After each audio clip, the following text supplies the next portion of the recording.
Hello friends, कैसे हो आप लोग? होप सभी अच्छे होंगे। तो आज का हमारा टॉपिक है ग्रोथ हार्मोन। आज हम पढ़ेंगे ग्रोथ हार्मोन क्या होता है, जिसको हम सोमैटोट्रोपिन भी कहते हैं। जैसे हमने अपने प्रीवियस वीडियो में देखा था कि गोनाडोट्रोपिन हार्मोन्स क्या होते हैं। बेसिकली वो दो टाइप्स के होते हैं, एक अपने एफएसएच और एलएच, जिसको हम फॉलिकल स्टिमुलेटिंग हार्मोन भी कहते थे और ल्यूटेनाइजिंग हार्मोन भी कहते थे। तो बेसिकली हमने उसमें पढ़ा था कि वो क्या फंक्शन करते हैं। अगर आपने वीडियो नहीं देखी, आप जाके देख सकते हो, ऑलरेडी अपलोडेड है। ठीक है, तो ग्रोथ हार्मोन शुरू करने से पहले आप थोड़ा सा इंट्रो समझो इसकी, कि जो हमारा जितने भी हमारे हार्मोन्स होते हैं उसको कोई ना कोई कंट्रोल कर रहा होता है। ठीक है, जैसे हमारे जो पिट्यूटरी ग्लैंड है, जो हमारे ब्रेन के बेस में प्रेजेंट होता है हाइपोथैलेमस के नीचे। ठीक है, तो वो उसके दो लोब्स होते हैं, एक एंटीरियर लोब होता है, एक पोस्टीरियर लोब होता है।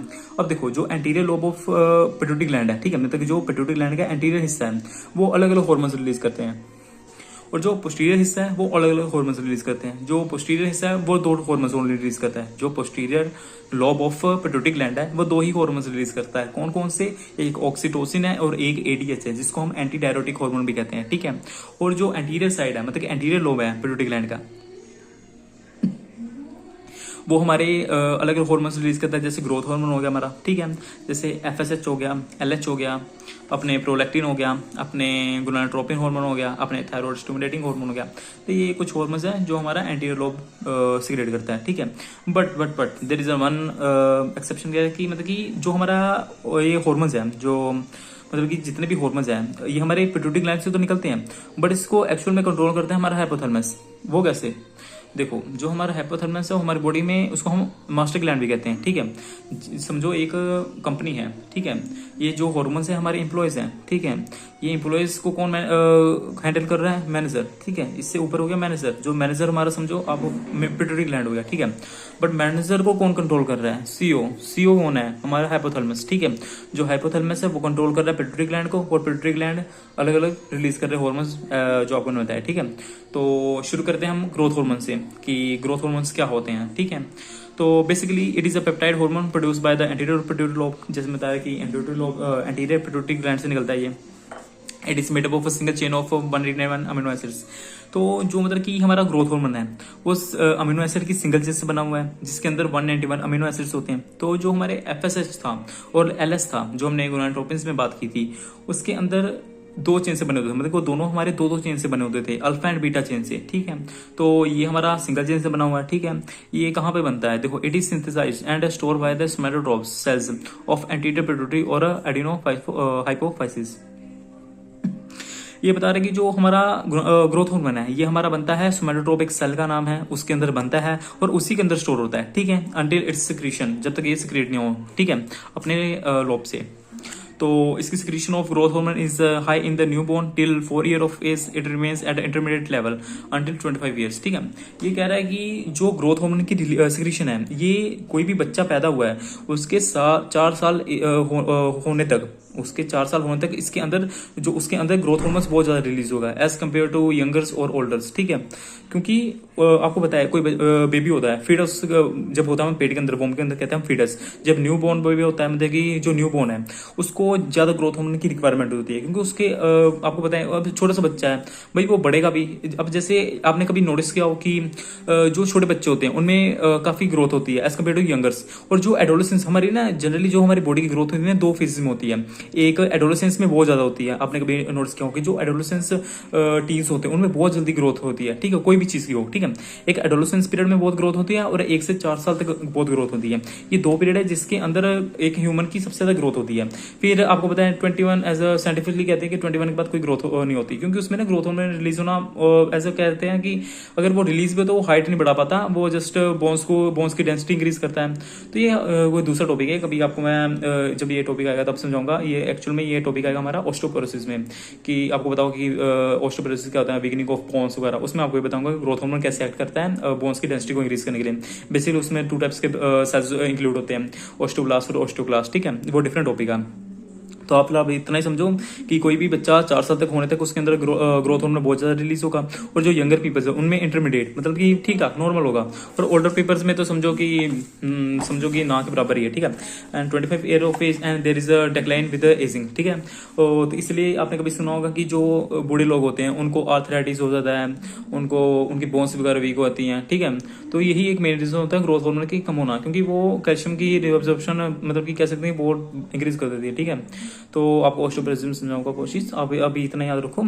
तो अब इसके फिजियोलॉजिकल इफेक्ट्स क्या हैं, ठीक है। It promotes the growth of body organs, ठीक है, ये हमारे बॉडी ऑर्गन्स की ग्रोथ करने में हेल्प करता है, except the brain and eyes, but ये ब्रेन और आइज को ग्रोथ नहीं कर पाता, ठीक है। अगर आपने वो बताओ कि जो हमारा ब्रेन है ना ऑलमोस्ट वो डेवलप होता है एज अ वोम के अंदर ही, ठीक है, क्योंकि जो ब्रेन है ऑलमोस्ट ये डेवलप होता है वोम के अंदर, ठीक है, और आइज की नहीं करता ये ग्रोथ, ठीक है, इतना याद रखो बस। It promotes intercellular protein synthesis में हेल्प करता है। It promotes the retention of sodium, potassium, calcium and phosphate. अब ये बोल रहे हैं कि रिटेंशन, आपको पता है हमारे जो ब्लड है उसके थ्रू हमारी फिल्ट्रेशन होती है हमारी बॉडी की, ठीक है। वो जब एंटर करता है किडनी में हमारा नेफ्रॉन होता है, नेफ्रॉन का एक पार्ट होता है ग्लोमेरुलस फिल्ट्रेशन। अगर आपने कभी नोटिस किया होगा, जब हम कोई भी अपना मेडिकल जो हम भी कभी भी हम अपना किडनी चेकअप कराने जाते हैं वहाँ पे GFR रेट लिखा होता है कि इस पर्सन का GFR रेट कितना है, ठीक है, उसको बोलते हैं ग्लोमेरुलस फिल्ट्रेशन रेट, ठीक है। एक्चुअली वही हमारा बताता है कि हमारा जो किडनी है वो कितना फंक्शन कर पा रहा है अपना, ठीक है। तो उसके पार्ट्स होते हैं हमारे नेफ्रॉन के अलग अलग होते हैं, जैसे बोमन कैप्सूल हो गया, PCT हो गया, DCT हो गया, लुपोफेनले हो गया। तो वहां से ना मोस्टली एक्सक्रीशन होती है, बट वहां पे एक एक्सेप्शन है, वहां पे ना मोस्टली रीएब्जॉर्प्शन भी होती है। देखो किडनी से तो एक्सक्रीशन होती है यूरिन के थ्रू, हमारे कोई भी सोल्ट हो गया, कोई भी ड्रग हो गया, बट ना कुछ ऐसे जैसे कुछ आयंस होते हैं हमारे, जैसे सोडियम, पोटेशियम, वहां से ना बहुत ज्यादा रीअब्जॉर्ब होते हैं हमारी बॉडी में, ठीक है। तो ये यही करेगा, ये प्रमोट्स रिटेंशन, ये उनकी रिटेंशन करता है, बॉडी के अंदर रिटेंशन करता है, ठीक है। तो अगर आपको पता है कि रिटेंशन हो जाए सोडियम की, तो वो हमारा BP लेवल वगैरह हाई कर देते हैं। तो उन केसेस में हम डायरेटिक्स वगैरह देते हैं जिससे इनकी रीअब्जॉर्प्शन ना हो पाए बॉडी में, ठीक है। तो बेसिकली मैंने वो डायरेटिक्स टॉपिक भी अपलोड किया हुआ, आप देख सकते हो, उसमें काफी अच्छे समझाया हुआ मैंने, ठीक है। It promotes lipolysis. लिपोलाइसिस क्या होता है, लिपोलाइसिस सॉरी, इसको बोलते हैं हम fats. Lipo means fats, lipids means fats, lysis means break down, fats की ब्रेक डाउन, ठीक है। And glycogenesis and formation of new glucagon from sucrose. आपको पता है जब हमारी बॉडी में ग्लूकोज आता है, जब वो एक्स्ट्रा ग्लूकोज होता है तो वो ग्लाइकोजन में कन्वर्ट होता है, ठीक है। ड्यूरिंग स्टारवेशन, ड्यूरिंग फास्टिंग क्या होता है कि वो ग्लाइकोजन ब्रेक होकर ब्रेक डाउन होकर हमारे को एनर्जी देता है, ठीक है। तो वो एक प्रोसेस अलग है। तो आप इतने समझो कि हमारे ग्लाइकोजेनेसिस में भी हेल्प करता है, मतलब कि ग्लाइकोजन बनाने में हेल्प करता है, जो कि ग्लूकोज से बना होता है, ठीक है। And glycogenolysis, formation of glucose, ये प्रोसेस है, ठीक है। अब यहाँ पर क्या एक्सेस और डेफिशिएंसी, अगर ये इसकी मात्रा हमारी बॉडी में बढ़ जाए या फिर इसकी मात्रा हमारी बॉडी में कम हो जाए तो ये इसके क्या इफेक्ट्स पड़ सकते हैं। देखो excess production of a GH is responsible for gigantism in a childhood and acromegaly in a adults which is characterized by the enlargement and legs and arms of a lower jaw, ठीक है। Deficiency of GH leads to dwarfism, that is a short stature in childrens, ठीक है। अब बोल रहा है कि अगर ग्रोथ हार्मोन की सिक्रीशन हमारी बॉडी में बहुत ज्यादा होने लग पड़े, ठीक है, खास करके टीन एज में, तो क्या होता है कि वो इंसान ना बहुत लंबा चौड़ा, जैसे खल्ली, आपको पता है ग्रेड खल्ली जिसको कहते हैं, उसको ये डिसऑर्डर था, उसमें जो ग्रेड खली था ना उसके अंदर ये ग्रोथ हार्मोन की बहुत रिलीज होती है, जिसकी वजह से कभी नोटिस करना उसकी लेग्स ना थोड़ी बहुत लंबी है, ठीक है। उसका जो लोअर जो है वो भी बहुत लंबा है, ठीक है। तो जो अगर वो बहुत ज्यादा रिलीज हो ग्रोथ हार्मोन तो हमारी बॉडी को बहुत लंबा कर देगी, बट हमारी जो लेग्स होती है वो वीकन्स होने लग पड़ती है एज डे बाय डे, ठीक है। तो ऐसा ही है, अगर वो ग्रोथ हार्मोन अगर कम निकले हमारी बॉडी में, मतलब कम बने हमारी बॉडी में, अगर सिक्रीशन कम हो ग्रोथ हार्मोन्स की, तो आपको पता है मैसी अपने टाइम पे वो ग्रोथ हार्मोन्स के इंजेक्शन लेता था, क्योंकि उसके बॉडी को मैं डिसऑर्डर था कि उसके बॉडी के अंदर ग्रोथ हार्मोन्स नहीं रिलीज होते थे, मतलब सिक्रेट नहीं होते थे इतने, ठीक है। जिसकी वजह से वो हर रोज मतलब कि वीक में एक बार इंजेक्शन लेता था ग्रोथ हार्मोन की, कि तभी तो उसको कहते हैं कि जैसे उसका height as a below average है, ठीक है ना। तो आपने 2 एग्जाम समझ लिया, जो खल्ली को देखो उसमें ग्रोथ हार्मोन की प्रोडक्शन बहुत ज्यादा दी है, ठीक है, मतलब बहुत ज्यादा सिक्रेट है उसके अंदर, तो इसकी वजह से वो लंबा चौड़ा गिग्नेटिज्म हो गया, ठीक है। मेसी में कम हुई है, जिसकी वजह से वो आउटर सोर्सेज से वो अपने मतलब कि इंजेक्शन के थ्रू ग्रोथ हार्मोन्स लेता था, जिसकी वजह से, क्योंकि वो मतलब कि नाटा ने कैसे था वहाँ पे ड्वाफ हो गया था, मतलब छोटा बौना था, ठीक है, वो इसलिए लेता था। अगर इसकी कम मात्रा हो तो ड्वाफिज्म हो सकता है, बोना रह सकता है इंसान, ठीक है। तो अब हम बात करते हैं कि सोमेटोट्रोपिन की। तो एक्चुअली में ना ये यहाँ पे मैंने गलत लिख दिया, ये एंटागनिस्ट नहीं है, ठीक है, सॉरी ये एंटागनिस्ट नहीं यहाँ पे। अब यहाँ प्रिपरेशन और ग्रोथ हार्मोन, इसमें हम जनरली पढ़ेंगे ग्रोथ हार्मोन में जो हमें पता है कि वो सोमेटोट्रोपिन भी कहते हैं ग्रोथ हार्मोन्स को, तो वो क्या है, ठीक है। It is commonly use in available in 2 long and acting preparation, somatotropin and somatrem, ठीक है। ये जनरली 2 प्रिपरेशन में आती है, सोमेटोट्रोपिन एंड सोमाट्रैम, ठीक है। आउटर मतलब कि ये जो मैसी इंजेक्शन लेता था ना, इन दोनों में से कोई इंजेक्शन लेता होगा, ठीक है, ये प्रिपरेशन उसकी, ठीक है। एंड ऑल आर गिवन इंट्रामस्कुलरी और सबकोटिनस, जैसे मैंने आपको बताया कि वो मस्कुलरी मतलब आपको पता है ना, आपने इंजेक्शन इंजेक्शन आईवी वगैरह पड़ा हो, इंट्रामस्कुलर इंट्रा सबकॉर्टिनसली अलग अलग होते हैं इंजेक्शन। सबकॉर्टिनस मतलब कि हम जब स्किन में देते हैं, ठीक है, थोड़ा सा बीच लेयर में, ठीक है। मस्कुलर मतलब कि मस्कुलरली मतलब कि मसल्स में देते हैं, जैसे ग्लूट्स वाला के मसल्स हो गए, थाइस के मसल्स हो गए, ठीक है। तो अब इसके यूसेस क्या है देखो। RHGH मतलब क्या होता है, नहीं पता लग जाएगा। इसमें बोला गया रिकॉम्बिनेंट वाला, रिकॉम्बिनेंट ग्रोथ हार्मोन, जैसे यहाँ पर लिखा है ना मैंने, वो एक्चुअल में वही है, रिकॉम्बिनेंट ग्रोथ हार्मोन। यार ये देखो, रिकॉम्बिनेंट ह्यूमन ग्रोथ हार्मोन, ठीक है, उसको ही लिखा हुआ है। आप ग्रोथ हार्मोन लिखोगे तब भी चलेगा। एक्चुअली वो प्रिपरेशन है ना, इसलिए इसको ऐसा लिखा हुआ है, ठीक है। It is used in children for treating dwarfism, जैसे मैं यूज करता था क्योंकि उसको बोना बंद था पहले, ठीक है। Somatropin is used in enhancing height of girls, मतलब कि गर्ल्स में आपको पता हो कि मेंस्ट्रुअल साइकिल की वजह से काफी कुछ चेंजेस होते हैं बॉडी में, ठीक है। उनका मेंस्ट्रुअल साइकिल एज 13-14 एज में शुरू होता है, तो उनमें जैसे पता होगा आपको कि जो गर्ल्स की एवरेज हाइट है वो बॉयज से एवरेज हाइट से काफी कम होती है, तो जो लड़कियों की हाइट नहीं होती उनको भी हम सोमेटोपेन वगैरह देते हैं। It is also use bones, कहीं चल गया तो वहां पे भी यूज कर सकते हैं। तब इसके एंटागनिस्ट के बारे में पढ़ते हैं, ठीक है, इसके ऑपोजिट इफेक्ट देने वाले जो सोमेटोस्टैटिन है। ये ना जो सोमेटोस्टैटिन है ना, एक्चुअल में ना ये इसके ना ये 2-3 जानों का एंटागनिस्ट है, 2-3 जानों का दुश्मन समझो, ठीक है। एक इंसुलिन का भी यही दुश्मन है, ठीक है। अब देखो ये इसका एंटागनिस्ट इफेक्ट कैसे देता है, ग्रोथ हार्मोन का इफेक्ट कैसे देता है, देखो। It is a growth hormone releasing inhibiting hormones containing 14 amino acid, बता रहा है कि ये जो जैसे आपको बताया था growth hormone releasing inhibitory hormone, ये मतलब कि आपको बताया था जो हाइपोथैलेमस है नेगेटिव फीडबैक की वजह से कौन सा रिलीज करता है hormone, growth hormone releasing inhibitory hormone, ठीक है। तो आपको यार यहाँ पे देखो जो हाइपोथैलेमस है ना, 2 तरह के हार्मोन रिलीज करता था। एक हमारा करता था रिलीजिंग हार्मोन और एक करता है रिलीज इनहिबिटरी हार्मोन, ठीक है। तो बेसिकली जो सोमेटोस्टैटिन है वो हमारा रिलीजिंग इनहिबिटरी हार्मोन है, ठीक है, जो कि हमारे ग्रोथ हार्मोन्स को रिलीज नहीं होने देता हमारे बॉडी में। इतना आप समझो, वो पिछले वाला रहने दो, जो हाइपोथैलेमस आपको समझ नहीं आएगा, वो मैं जब हाइपोथैलेमस समझाऊंगा उसमें आपको समझाऊंगा, ठीक है। आप इतना समझो कि जो हमारा सोमेटोस्टैटिन है वो हमारा एक ग्रोथ हार्मोन को रिलीज ना होने देने वाला हार्मोन है, जिसके अंदर 14 अमीनो एसिड्स होते हैं, ठीक है। ये कहाँ से सिक्रेट होता है, it is secreted by the hypothalamus. ये फिर से बात वही आई गई, ठीक है, हाइपोथैलेमस, ठीक है। आपको मैं हाइपोथैलेमस से मेरे को बताना, देखो हाइपोथैलेमस ना 2 तरह के हार्मोन रिलीज करता है, इतना समझो।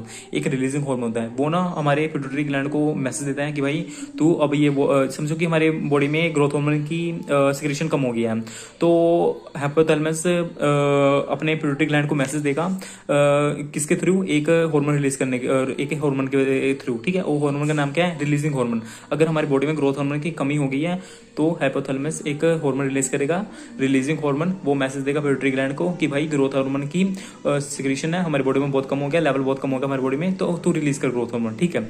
बट इन ऑपोजिट क्या होता है कि अगर हमारे बॉडी में GH मतलब ग्रोथ हार्मोन की सिक्रेशन बहुत ज्यादा हो गई है, तो हमारा हाइपोथैलेमस एक हार्मोन रिलीज करेगा जिसका नाम है रिलीजिंग इनहिबिटरी हार्मोन। आपको नाम से पता है, इनहिबिटरी मतलब रोकना, स्टॉप करना, उसको इनहिबिट कर देना, ठीक है। वो हार्मोन रिलीज करेगा जो पिट्यूटरी ग्लैंड पे जाके उसको बोलेगा कि भाई ग्रोथ हार्मोन बहुत ज्यादा तू भेज रहा है, अब तो थोड़ा कम कर दे, इसको मत बना थोड़ा, ठीक है, इसको मत सिक्रेट कर, बहुत ज्यादा हो गया, ठीक है। तो बेसिकली इसी की तरह से काम करता है हाइपोथैलेमस, इसलिए इसको हम कहते हैं कि मास्टर ग्लैंड है, क्योंकि ये कंट्रोल करता है हमारे पिट्यूटरी ग्लैंड को, ठीक है। ऑब्वियसली आपको पता लग गया होगा, ठीक है। It is secreted by hypothalamus delta cell of islets Langerhans. बता एक है ना, ये हमारा ना आपने कभी पढ़ा हो कि आइलेट ऑफ लैंगरेंस, आपने कभी नाम सुना, नहीं सुना। देखो पेनक्रियास में आपको पता है जो इंसुलिन है कहां से निकलता है, beta Langerhans islets of cell, beta islet Langerhans of cell, जो हमारा इंसुलिन रिलीज होता है, ठीक है। तो उस जैसे वो बीटा वहां से बीटा से वो निकल गया, जो ग्लूकागोन है वो भी हमारा पेनक्रियास से निकलता है, वो निकलता है alpha islet of Langerhans cells, alpha islet of Langerhans cell. और जो इंसुलिन है वो निकलता है हमारा beta islet of Langerhans pancreatic cells. और जो हमारा सोमेटोस्टैटिन है, ठीक है, वो हमारा निकलता है डेल्टा सेल से, delta cell of islet of Langerhans cells pancreatic cells, ठीक है। अब बता गया जो पेनक्रियाटिक सेल्स है उसके 3 होते हैं, alpha beta delta. Delta release कर लेगा अपना सोमेटोस्टैटिन, मतलब सोमेटोस्टैटिन 2 जगह से रिलीज होते हैं, एक हमारा हाइपोथैलेमस से और एक हमारा पेनक्रियास से। तो बेसिकली यही था। अब इसके फार्माकोलॉजी इफेक्ट क्या है, it inhibits secretion of GH, prolactin, TSH insulin की भी इनहिबिट करता है, ठीक है, आप वो भी लिख सकते हो। मतलब ये हार्मोन्स की सिक्रीशन को रोक देगा। आप इसको एक पॉइंट में भी लिख सकते हो, it inhibits the secretion of GH, it inhibits the secretion of prolactin, it inhibits the secretion of TSH मतलब थायराइड स्टिमुलेटिंग हार्मोन, ठीक है, प्रोलैक्टिन हो गया, ये सब हो गया, ठीक है। इट इनहिबिट्स द इंसुलिन, मैंने बताया ना आपको, इंसुलिन को भी करता है, इंसुलिन और ग्लूकागोन सिक्रीशन को भी इनहिबिट करता है, ठीक है। ये 5 पॉइंट बन गया, आप ध्यान से देखो, ठीक है। It inhibits the gastrointestinal secretion including gastrin and HCl। पता है आपको गैस्ट्रिन कहां से रिलीज होता है, और ये क्या इनके गैस्ट्रिन के और एसएल के अलग फंक्शन है, like break down of food हो गया, डाइजेशन हो गया, ठीक है। आपको अगर आप नहीं पढ़ा तो आप जाके वीडियो देख सकते हो, ठीक है। मैं अपलोड कर दूंगा, अगर कमेंट में बता देना किसके ऊपर वीडियो चाहिए, ठीक है। मुझे बता दिया करो टॉपिक में, मैं बना दूंगा। अब बात करता हूँ मैं ऑक्टीराइड की। ऑक्टीराइड का है, ये भी हमारा एंटागोनिस्ट है, ठीक है। It is synthetic long acting analog of स्मर्टस्टैटिन।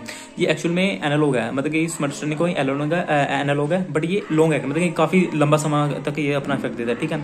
It is 40 to 45 times more potent, ये 40 से 45 टाइम ज्यादा पोटेंट है सोमैटोस्टैटिन से, ठीक है। एक्चुअली में वही चीज़ है, ठीक है। अब हम बात करते हैं पीजीएल सोमैट। ये तो वैसे नहीं इंक्लूड किया जाता है, बट आप तब भी समझ लो। It is a new GH receptor antagonist. It is use to treat acromegaly, जो अडल्ट पीपल्स में होती है, एक्रोमेगलेसी, ठीक है। ये एक डिसीज है, मतलब कि समझो ग्रोथ हार्मोन्स की ज़्यादा रिलीज होने से एक्रोमेगलेसी होती है, अपने एक्रोमेगली होती है हमारे अडल्ट पीपल्स में, ठीक है। उसको ट्रीट करने के लिए यूज़ करते हैं, ठीक है। ये आज की वीडियो में इतना ही था। तो होप आप सभी को अगर ये वीडियो अच्छी लगी हो, थोड़ी भी अच्छी लगी हो, अगर थोड़ी भी समझ आई हो तो लाइक शेयर करिएगा, ठीक है। अब नेक्स्ट वीडियो में बनते हैं, ठीक है। अगर कोई वीडियो पे अगर कोई भी टॉपिक वीडियो चाहिए तो कमेंट कर सकते हो। जो इसके नोट्स हैं वो टेलीग्राम चैनल पे अपलोड किए हुए हैं, ठीक है। फॉरवर्ड करके आप चेक कर सकते हो। सब्सक्राइब करना मत भूलना। तो आज के लिए इतना ही, थैंक यू।